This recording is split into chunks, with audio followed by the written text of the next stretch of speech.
یہ بل جو بنیادی طور پر قرآن کے مخالف ہے، اسلامی شریعت کے سیدھے مخالف ہے۔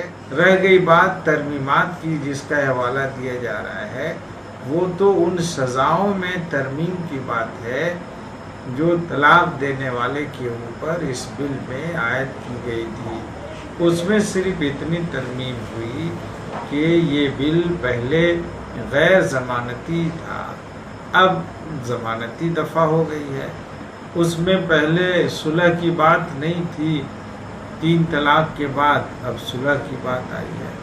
یہ بھی بالکل شریعت کے خلاف ہے، اس لیے یہ ایک دھوکہ ہے جو بھارت سرکار شریعت کی میں مداخلت کر کے قرآن حکم کی خلاف ورزی کر کے دینا چاہتی ہے، جبکہ دستور ہند جو سنویدھان ہے اس میں یہ بات واضح لکھی ہوئی ہے کہ ہر مذہبی شخص کو اپنے مذہب پر چلنے کی آزادی ہوگی، اس کے مطابق چلنے اور اس کی اشاعت کی اجازت ہوگی۔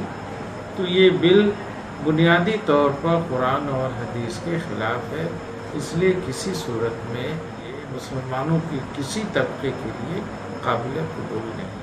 آپ جانتے ہیں کہ 2019 کی ابتدائی مہینوں میں نیا الیکشن ہونے والا ہے، تو یہ صرف اس ملک کے لوگوں کو مذہب کی بنیاد پر مشتعل کرنے، ایک طبقے کو نیچا دکھانے اور دوسرے طبقے کو بیجا خوش کرنے کی نیت سے یہ بل لایا جا رہا ہے، اور اس کا مقصد ہے ملک کے عوام کو ان کے اصلی مسائل سے ان کی توجہ کو ہٹانا۔